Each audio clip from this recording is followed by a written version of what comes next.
Estamos na campanha de jejum da devoção. Hoje é o segundo dia da campanha. Você que está assistindo pelo YouTube, você assista essa palavra de hoje, que é o segundo dia, e você volte no canal e assista ao primeiro dia da campanha, que nós falamos sobre sola escritura. Nós estamos ministrando os 5 solas, que não tem nada a ver com sola de sapato, igual eu já falei para vocês, mas são palavras em latim que traduzem e sistematizam a reforma protestante. Então, o primeiro culto da campanha de jejum, nós falamos sobre o sola escritura, ou seja, somente a escritura, e mostramos em que nós podemos melhorar, fazendo com que a palavra seja maior do que a nossa própria vida. Foi o culto passado. E hoje o segundo dia da campanha é sola gratia, ou seja, somente a graça. Somente a graça. Efésios capítulo 2, versículo 8 e 9. Efésios capítulo 2, versículo 8 e 9. Porque pela graça sois salvos, mediante a fé, e isto não vem de vós, é dom de Deus, não de obras, para que ninguém se glorie. Vamos ler de novo o versículo 8 e 9, agora em voz alta, todos juntos. Porque pela graça sois salvos, mediante a fé, e isto não vem de vós, é dom de Deus, não de obras, para que ninguém se glorie. Vamos orar todos juntos. Pai, obrigado por este momento na tua casa, já te entoamos louvores, estamos aqui te prestando culto, te entregando ofertas, te entregando nosso coração. Neste momento queremos receber a tua palavra. Fala conosco, Pai. Neste jejum da devoção estamos devotados a ti, consagrados ao Senhor em jejum, em oração, em consagração, para receber uma reforma interior, Pai. Reforma a nossa vida, reforma o nosso coração e a nossa igreja. É o que nós te pedimos em nome de Jesus. Amém e amém. Amém, queridos? Irmãos, nós estamos na campanha, no mês da reforma, no ano de 500 anos da reforma protestante, e hoje é o segundo sola gratia, somente a graça de Deus, que nos salva e nos transforma. Eu vou falar um pouco da igreja como era antigamente, para você entender como nasceu essa doutrina da sola gratia, e depois mostrar como aplicar isso em nossa vida, e como fazermos com que a graça de Deus seja abundante na nossa vida.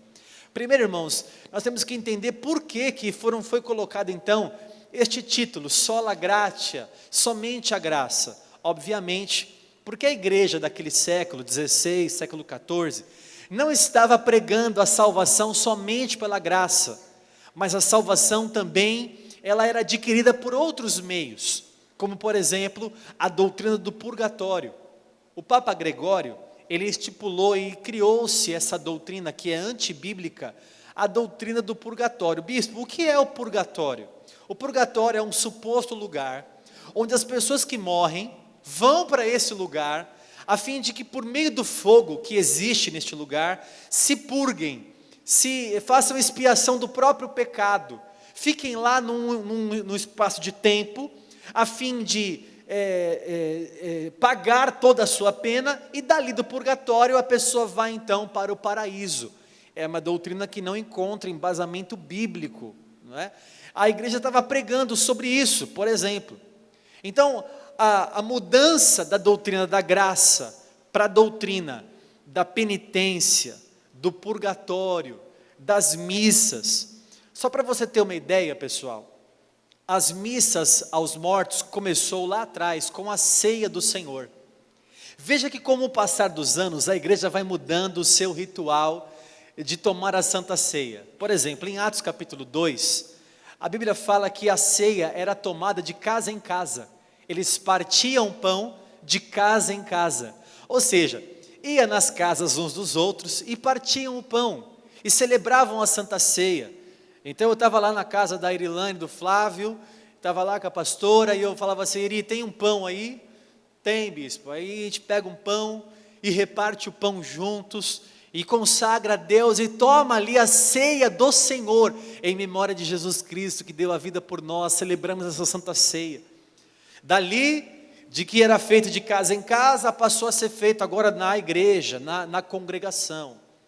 Depois, os membros já não tinham mais poder de celebrar a Santa Ceia, somente o sacerdote poderia celebrar a ceia do Senhor.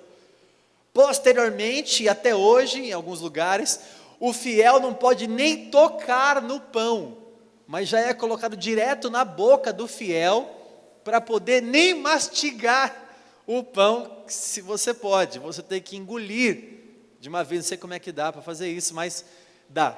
E aí então foi mudando a forma, e as pessoas começaram a tomar a Santa Ceia em memória do Senhor Jesus. De repente as pessoas começaram a tomar a Santa Ceia em memória dos mortos, em memória do ente querido. Então nasceu-se as missas em homenagem aos mortos, missa do sétimo dia, missa para você no dia do aniversário da morte, você entregar ofertas e fazer um culto. Para quê? Dizia-se a doutrina que as pessoas que faziam isso diminuíam a pena das pessoas que estavam no purgatório. Então você imagina como era chocante isso. Você tem um ente querido que faleceu, supostamente ele foi pecador, como todos nós somos, e ele não foi para o céu, ele está no purgatório.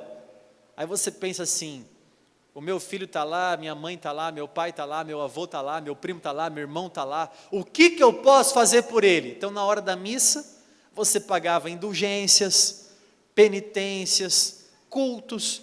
Essa doutrina começou então a anular aquilo que foi pago por Jesus naquela cruz. A igreja não só começou com as missas aos mortos, mas a igreja começou também a dividir em pecadinho e pecadão. A igreja dividiu a nossa humanidade em dois tipos de pecados: pecados mortais e pecados veniais. Depois surgiu também os pecados capitais. Já ouviu sobre isso? Pecado capital? Bispo, o que é pecado capital? Por R$10 eu revelo para você. Não. Pecado capital, pessoal, é como se fosse assim, um pecado primário e não secundário. Vamos dar um exemplo. Eu furtei o meu irmão. Mas o furto foi fruto da sua cobiça. Então cobiça é um pecado primário. Por causa da cobiça você furtou.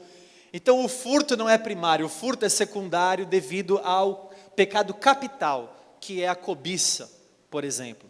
Então começou a colocar medidas no pecado. A Bíblia não dá embasamento para isso também, que há pecadinho e pecadão, que há um pecado maior do que o outro, mas a igreja começou a dar sentido a pecados mortais. Qual eram pecados mortais? Assassinatos, feitiçaria, adultério, que são pecados que trazem uma notoriedade muito grande.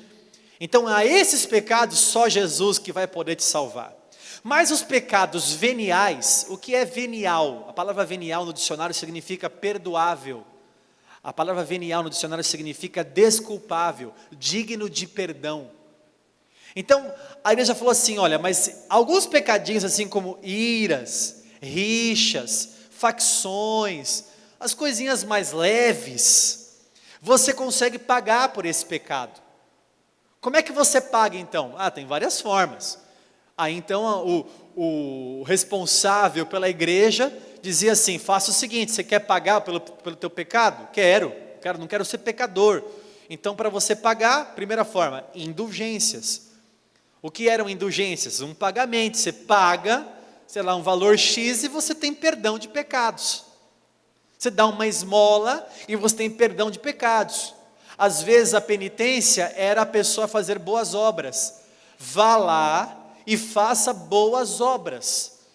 E era indicado as obras que as pessoas iriam fazer. Nasceu-se também a confissão auricular. O que é a confissão auricular? A pessoa tinha que ir até o padre, até o responsável, e confessar o seu pecado ali, diz assim: padre, pequei. O que você fez? Tem um bichinho voando, né? Está atrapalhando o culto, né? Calma, é só uma libélula. Quando ela gruda no cabelo assim, não demora muito para sair. Não, calma, deixa ela ali voando. Você viu? O pessoal do YouTube não passa essas coisas, né? Não tem bicho voando aqui. Queridos, a gente começa a perceber que a igreja trocou o pagamento de Jesus numa cruz por o pagamento da própria pessoa por aquilo que ela está fazendo. Você já viu, não sei que filme que passou, não sei se foi Código da Vinci, não lembro agora qual filme que foi, que expôs isso muito bem, sobre os fiéis de antigamente, usando silício. Sabe o que é silício? É um negócio na coxa, assim, que as pessoas colocam, como se fosse uma coleira enforcadora de cachorro, para machucar a pessoa mesmo, machucar. Então a pessoa andava, e aquilo feria e sangrava na pessoa, para a pessoa se autoflagelar, para poder pagar o próprio pecado. Então ela se chicoteava para poder pagar o próprio pecado. Quando não, o padre ou o sacerdote dizia assim: olha, você pecou? Ore 40 Pai Nossos e 25 Ave Marias. A oração deixou de ser um privilégio para ser uma penitência. Oh meu Deus, vou ter que orar 40 vezes, a mesma coisa. A oração deixou de ser uma comunicação com Deus, com o seu coração sincero, para ser então uma punição pelo seu pecado. Vai orar, receba essa punição, oração. Não tem punição pior do que o crente do que mandar ele orar. Perceba que isso foi uma forma de a igreja anular o sacrifício de Jesus. Irmãos, pensa comigo, se eu pago uma indulgência e tenho perdão de pecados, se eu vou para o purgatório e pago o meu próprio pecado, se eu faço boas obras e pago o meu pecado, se eu faço alguma coisa de 40 orações e eu pago o meu pecado, por que é então que Jesus morreu na cruz? Não tem sentido nenhum. Por que é então que ele foi morrer na cruz? Jesus, aliás, acho que você morreu, não precisava, eu mesmo pagava. Eu trabalhava, pagava lá uma indulgência, pagava uma prestação e pronto, resolvia o problema. Jesus, veja que essa doutrina trouxe então ineficácia para a cruz de Cristo, como se ele tivesse vindo, mas não precisava, eu apenas iria pagar por mim mesmo o meu pecado. Nós lemos aqui em Efésios capítulo 2, versículo 8 e 9, que pela graça nós somos salvos, não tem como obter a salvação por meio de outra coisa. Acho que eu vou ter que matar esse bicho para você prestar atenção em mim, porque ele está tirando mais atenção do que os irmãos que estavam cantando na igreja. É o demônio da libélula. Intercessão, comece a orar e repreender esse. Deixa voar, vai. Já falei, se grudar no cabelo, você dá um grito. Brincadeira, não vai grudar no cabelo. Eu falo do cabelo ainda, né? Calma, irmã. Ele não vem no seu cabelo não, tá? Está repreendido essa malignidade na sua vida. Voltando à palavra, irmãos, olha, pela graça nós somos salvos. Não tem como eu obter a minha salvação de outra forma, eu não consigo pagar. Sabe, se houvesse uma balança assim, ó, com coisas boas eu vou para o céu, coisas ruins eu vou para o inferno, não tem como eu colocar um peso bastante para pesar em coisas boas, a fim de que eu vá para o céu. Não tem como. É pela graça que nós somos salvos, não de obras, para que ninguém se glorie. Não tem do que me gloriar da salvação. A salvação, eu não tenho glória na salvação, a glória é de Deus na salvação. Eu não tenho glória na salvação, a glória é do Pai que morreu, o Filho enviou o seu Filho para morrer numa cruz por amor a nós, como nós lemos aqui no começo do culto. Agora, irmãos, para entender graça de Deus, antes de entender graça, eu tenho que entender pecado. Se você não entende pecado, você não entende graça.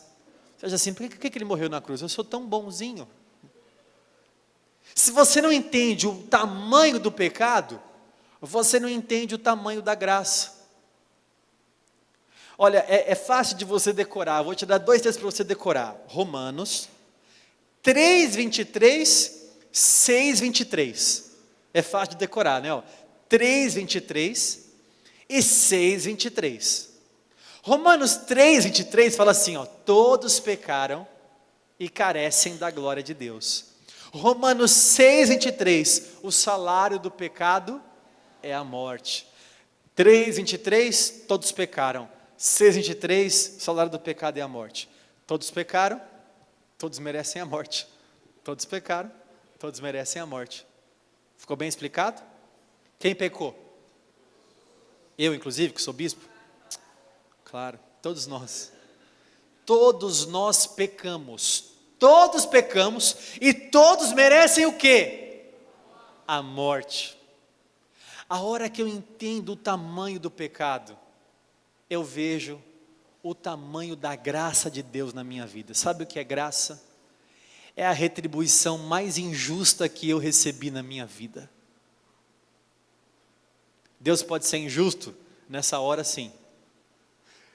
Deus é tão injusto, e me entenda bem, não é nenhuma heresia isso, porque se Ele fosse me retribuir com justiça, eu seria morto, mas Ele me retribui com graça. Graça então, é a retribuição mais injusta que um homem e uma mulher poderia receber.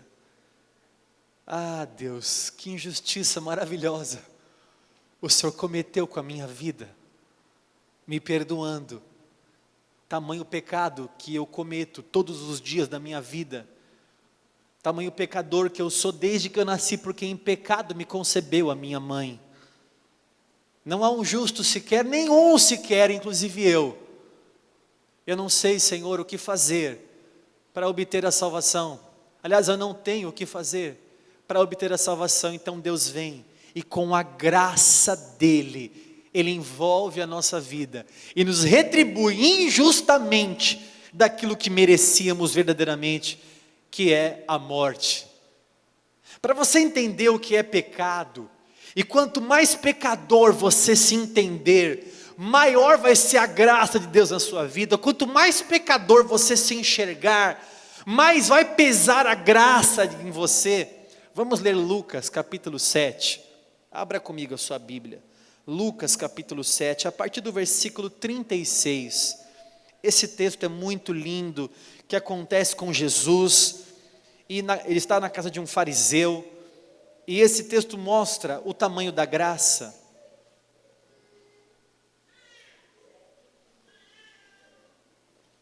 Quem aqui é pecador? Quem aqui é muito pecador? Amém, Vício. Sou mais ou menos, eu sou meio bonzinho aí e tal. Rapaz, Deus sabe o que está no seu WhatsApp aí no secreto. Lucas capítulo 7, versículo 36. Convidou um dos fariseus para que fosse jantar com ele. Jesus, entrando na casa do fariseu, tomou lugar à mesa. E eis que uma mulher da cidade, pecadora, sabendo que ele estava à mesa na casa do fariseu, levou um vaso de alabastro com unguento, e estando por trás, aos seus pés, chorando, regava-os com suas lágrimas e os enxugava com os seus próprios cabelos, e beijava-lhe os pés e os ungia com o unguento. Ao ver isto, o fariseu que o convidara disse consigo mesmo: se este fora profeta, bem saberia quem e qual é a mulher que lhe tocou, porque é pecadora. Dirigiu-se Jesus ao fariseu e lhe disse: Simão, uma coisa tenho a dizer-te. Ele respondeu: dize-a, mestre. Certo credor tinha 2 devedores. Um lhe devia quanto, irmãos? 500 denários. E o outro? 50. Não tendo nenhum dos dois com o que pagar, perdoou-lhes a ambos. Qual deles, portanto, o amarás mais? Respondeu-lhe Simão: suponho que aquele a quem mais perdoou. Replicou-lhe: julgaste bem. E voltando-se para a mulher, disse a Simão: vês esta mulher? Entrei em tua casa e não me deste água para os pés. Esta, porém, regou os meus pés com lágrimas e os enxugou com os seus cabelos. Não me deste ósculo, ou seja, um beijo. Ela, entretanto, desde que entrei, não cessa de me beijar os pés. Não me ungistes a cabeça com óleo, mas esta com bálsamo ungiu os meus pés. Por isso te digo: perdoados lhes são os seus muitos pecados, porque ela muito me amou. Mas aquele a quem pouco se perdoa, pouco ama. Então disse a mulher: perdoados são os teus pecados. Os que estavam com ele à mesa comendo, começaram a dizer, entre si: quem é este que até perdoa pecados? Mas Jesus disse à mulher: a tua fé te salvou, vai-te em paz. Jesus ensinou aqui, a mulher era pecadora, e ela devia muito para Deus. A pessoa que enxerga que deve muito para Deus, ela ama muito a Deus. A pessoa que não enxerga o tamanho do seu pecado, ela não valoriza o tamanho do sacrifício que Jesus fez na cruz do Calvário. A pessoa que enxerga o tamanho que ela é pecadora, ela dá valor, ela dá ênfase, ela sente o calor da graça, tamanha graça. Para você transferir isso para os dias de hoje, é como se eu falasse assim: o Kleber me deve R$1 milhão, e o Mike me deve R$10. Não tem dos dois como me pagar? Perdoa as dívidas dos dois. Aí eu pergunto para você: quem deve me amar mais? Você vai dizer assim: o Kleber, porque afinal, se ele te devia R$1 milhão, R$1 milhão, pois é, a quem muito é perdoado, muito ama, o Senhor disse. Portanto, a maneira que eu enxergo o meu pecado, é a maneira que eu enxergo a graça de Deus. O tamanho que eu enxergo que eu sou pecador e falho, como essa canção que nós cantamos aqui: liberta-me de mim, porque muitas vezes eu sou escravo do pecado, me ajuda, Senhor. O bem que eu quero fazer eu não faço, e o mal que eu não quero fazer, isso sim acabo cometendo. Me ajuda, Senhor, porque eu sou pecador. A hora que você enxerga o tamanho da miséria que você é e que eu sou, como homens pecadores, carecendo da glória de Deus, a gente começa a enxergar o tamanho da graça de Jesus Cristo sobre as nossas vidas. Deu para entender, irmãos? Dá para fazer essa autoavaliação em você, e você enxergar, examinar em você, porque à medida que você diz assim, há pessoas que são tão boas, que acho que falam assim: acho que Jesus morreu por os outros aí, porque para mim nem precisava. Estou tão bem na fita, que não precisava morrer. Vou explicar um pouquinho para você como que é o perdão de pecados. Primeiro, não tem perdão de pecados, porque você é bonzinho, viu? E porque você é eticamente correto. Eu sou bonzinho, eu sou correto. Eu sou bom, eu faço boas obras. Veja quantas boas obras eu fiz. Põe na tela aqui para mim, Efésios capítulo 2. Nós lemos o versículo 8 e 9, não foi isso? Pela graça sois salvos, mediante a fé, e isto não vem de vós, é dom de Deus, para que ninguém se glorie, certo? Agora o versículo 10 que nós não lemos, está aqui assim, pois somos feitura dele. Feitura de quem? De Deus. Criados em Cristo Jesus para boas obras. Você já foi criado para boas obras, as quais Deus de antemão preparou para que andássemos nelas. Ou seja, não há louvor em andar em boas obras. Nós andamos em boas obras porque fomos criados para isso. É como se falasse assim para você: irmãos, eu não bati na pastora Vanessa. Aí você fala: oh, glória a Deus. Não, você vai falar assim para mim: que louvor há nisso? Você não fez mais que a sua obrigação. Ou então eu dizer para você assim: não roubei ninguém. Você fala: mas você não fez mais do que você deveria fazer. Você foi criado para isso. É como se a gente quisesse fazer aquilo que era a nossa obrigação e ganhar louvor por isso. Como aquele nosso filho que passa de ano, e a gente fala assim: você não fez mais que a sua obrigação, porque você só estuda o dia inteiro, você não trabalha, você tem que passar de ano. É mais parabéns nada, se você repetisse que eu ia estranhar. Você está no curso normal da sua vida, não tem parabéns. Da mesma forma a gente. Fazer boas obras não é para ganhar parabéns. Parabéns, você não bateu na sua esposa, parabéns. Irmão,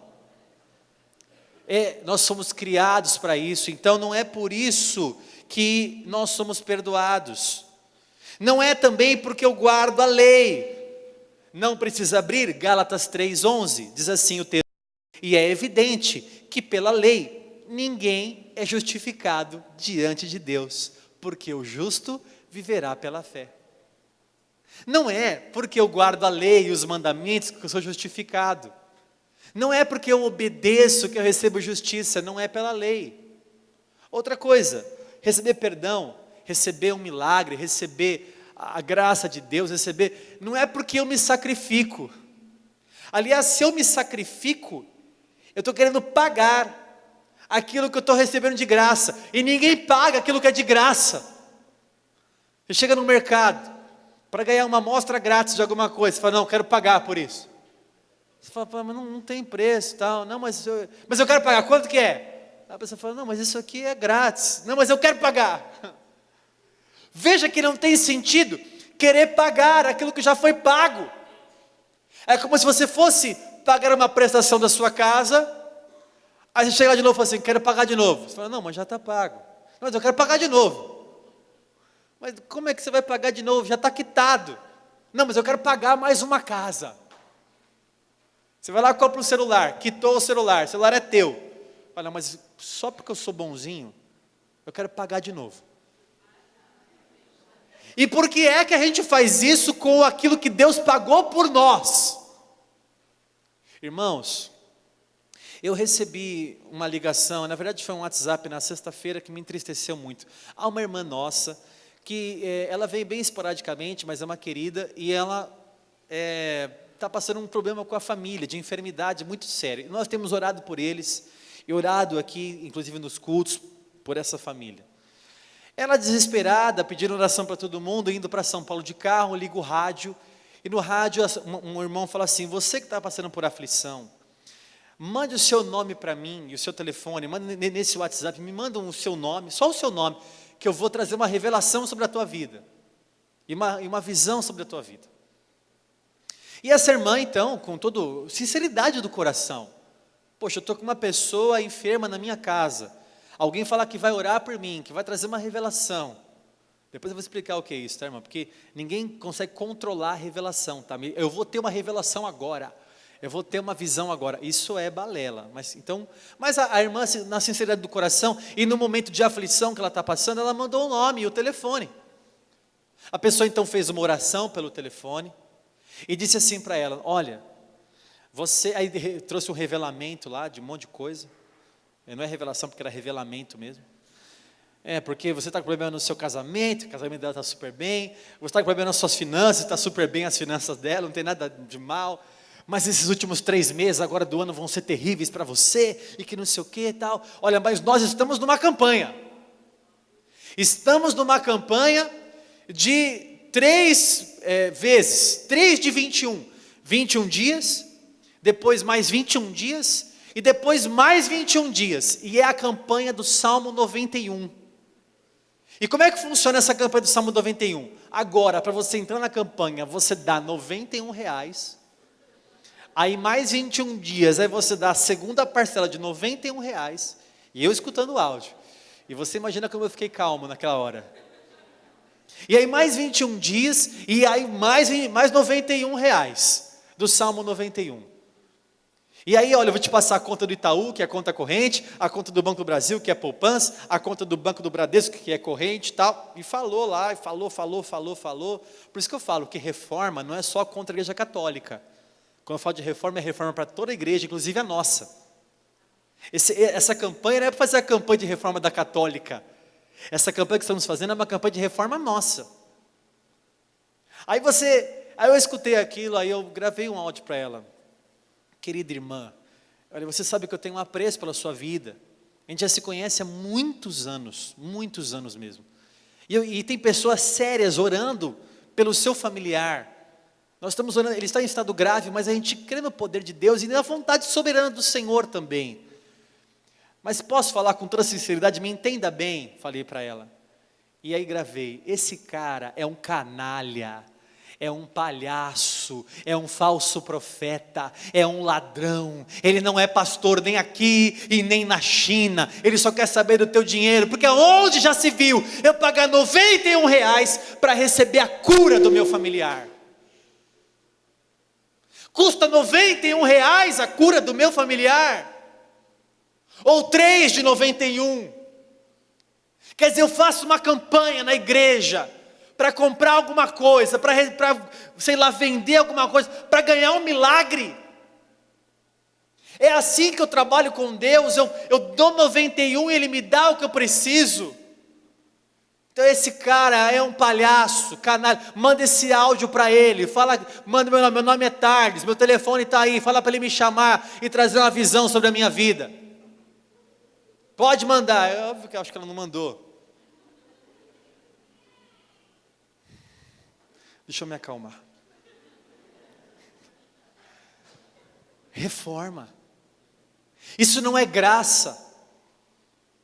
Isso não é graça. Eu vou ler um texto para você, Mateus 10, versículo 8, não precisa abrir. Mateus 10, 8. Jesus falando com os seus discípulos, preste atenção. Curai os enfermos, ressuscitai mortos, purificai leprosos, expeli demônios, de graça recebestes, de graça dai.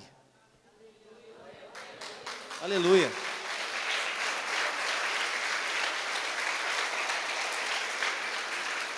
Não preciso pagar aquilo que Ele já pagou.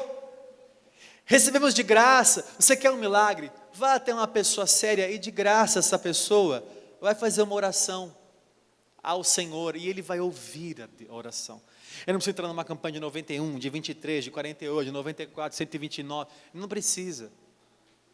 Você ora ao Senhor e Ele é gracioso para te retribuir injustamente. Porque se fosse justo, você não receberia nada. Será que dá para entender um pouco da graça de Jesus sobre a nossa vida? Será que dá para entender que não é pagando, não é porque eu sou bonzinho, não é porque eu me sacrifico, não é porque eu guardo a lei, não é por causa disso. É graça, é graça. Vou te contar uma história bíblica com um pouco mais de emoção. Porque às vezes alguns textos, a gente passa tão rápido a leitura, que a gente não entra na história e enxerga a história como realmente ela é. Até babei aqui. Pedro e os seus amigos, assim que Jesus morreu na cruz, Jesus morreu, ficou 3 dias morto, ressuscitou, apareceu às mulheres e foi aparecendo esporadicamente para algumas pessoas durante 40 dias. Mas eles não viam Jesus o tempo todo. Pedro estava sem saber o que fazer, Jesus morreu. Pedro vira para os seus amigos e diz assim: vamos pescar. Eles sobem no barco na madrugada, vão ao mar, o mar de Tiberíades, é um lago de Genezaré. Eles vão até aquele lugar para pescar. Tentam pescar a noite toda. E mais uma vez, nada apanham. Eles voltando para a praia, já ao amanhecer do dia. Eles chegando perto da praia. Uma voz da praia que fala para eles assim: pegaram alguma coisa? Eles pensam, deve ser um aldeão qualquer, que está à beira-mar. Então eles respondem: não pegamos nada. De repente, essa mesma voz vira para eles e diz assim: tenta um pouquinho mais para a direita. Pedro mesmo meio que triste, olhando para João, que prejuízo. A madrugada toda. Pega novamente a rede e lança à direita do barco. Segura a corda, como se esperasse que nada aconteceria, porque foi assim a noite inteira. De repente, a corda nas mãos de Pedro começa a ficar mais dura. A corda começa a ficar mais tensa. Ele inclina o seu corpo com o barco para poder puxar. Ele sente então o peso dos peixes que fisgaram ali, que se enrolaram na rede. Pedro ali preocupado com aquela tarefa, não percebe a voz e a mensagem de quem havia falado. Mas João não. João está ali no barco e parece que passa um filme na cabeça de João. A madrugada inteira sem pescar, a rede vazia, uma voz da praia: lance as redes à direita do barco. De repente, passa um filme na cabeça de João, da primeira pesca maravilhosa que eles tiveram, quando Jesus havia chamado eles. E ele sussurra para Pedro: Pedro, é ele? E Pedro atarefado, e João diz assim: é Jesus! Pedro olha para a praia e vê uma fogueira, o Senhor fazendo uma fogueira. Ele pula na água, a palavra de Deus fala que ele nada até a praia. Ele chega até a praia e fica diante do Senhor ressurreto ali, que estava numa fogueira. Poucas vezes na Bíblia, Pedro fica calado diante do Senhor. Nessa hora, ele não abre a boca. O que falar nesse momento, irmãos? O que falar nessa hora, senão apenas contemplar a face do ungido de Deus ressurreto, que foi morto e estava vivo? O detalhe maior: o último encontro deles, Pedro havia negado Jesus 3 vezes. Antes que o galo cantasse, Pedro falou que não conhecia o Senhor, e por fim Jesus fitou os olhos nele, e ele viu os olhos de Jesus sendo levado, carregado pelos seus algozes, até a crucificação. Ambos que estavam ali, sabiam o tamanho do pecado de Pedro. O que Jesus falaria então para Pedro? Já sei. Falaria assim: poxa, esperaria de todo mundo a traição, menos de você, Pedro. Pedro, você me traiu quando eu mais precisei de você. No maior momento de aflição da minha vida, você não estava lá e eu te chamei de amigo. Poderia ser Tiago, João, que era novo, mas você, Pedro. Isso é o que nós responderíamos. Jesus não respondeu assim. Mesmo sabendo que quem estava ali era aquele que tinha traído e negado ele 3 vezes. Jesus fala assim: cadê o que vocês apanharam? Porque eu vou preparar para vocês agora um delicioso café da manhã. Graça, irmão. Graça de Jesus. Mesmo sabendo o tamanho do pecado, tem horas que não tem o que falar. Falar o que nessa hora? Diante do Senhor: eu te neguei, Senhor. Eu te neguei, mas Ele olha para mim e diz assim: eu preparei o seu café da manhã. Porque as misericórdias do Senhor se renovam a cada manhã. Mas Jesus, eu voltei a pescar, o Senhor me disse que eu era pescador de homens. Pedro, você quer bem assado ou mal passado? Nós vamos comer juntos agora. Eu vou te mostrar o calor da graça sobre o pecador. Isso é graça, irmãos. Isso é graça de Jesus. Eu não sei se você consegue entender o tamanho da graça. É só você pegar um trecho bíblico e você vai ver o tamanho da graça de Jesus. Você pega um filho pródigo. O filho gasta a herança do pai, gasta com meretrizes, envergonha o nome da família, foge de casa, levando boa parte da herança e dos bens da família. Esse filho, depois de perdido e pecador como ele era, ele se arrepende e diz assim: pequei, vou falar com meu pai, pequei contra o céu e pequei diante de ti, já não sou digno de ser chamado seu filho. E vou trabalhar como um dos teus trabalhadores. Assim que o filho volta para casa, e o filho vai falar que é pecador, que ele, o pai já corre aos braços do filho, agarra o filho, beija, coloca uma roupa nova, uma sandália, um anel, restitui o filho no mesmo lugar que ele estava quando saiu de casa. Graça de Jesus. Graça. É apenas graça. Ele chega então na casa do Pai e o Pai o recebe de braços abertos. Graça maravilhosa do Senhor Jesus sobre nós. Viver com um Pai desse é espetacular demais. Viver com um Pai desse.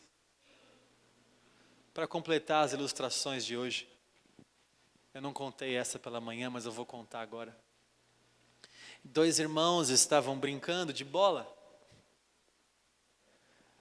Um irmão chuta a bola, vai na janela do vizinho e quebra a janela do vizinho.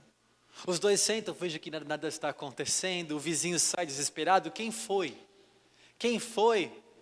Um olha para o outro e diz: foi o quê? De repente, quem abre a porta de casa é o pai deles. E diz para o vizinho assim: foram meus filhos, eu pago o prejuízo. Não preciso nem explicar a moral da história para vocês. Eu sou pai deles. Eu sou responsável. A culpa é deles. Pode deixar, seu vizinho. Eu pago. Foi exatamente o que Jesus fez por amor a nós. Foi lá e pagou a pena. Pagou o preço do nosso pecado. Se você é como aquela mulher pecadora que se enxerga muito pecador, você consegue entender também o tamanho da graça de Jesus sobre as nossas vidas.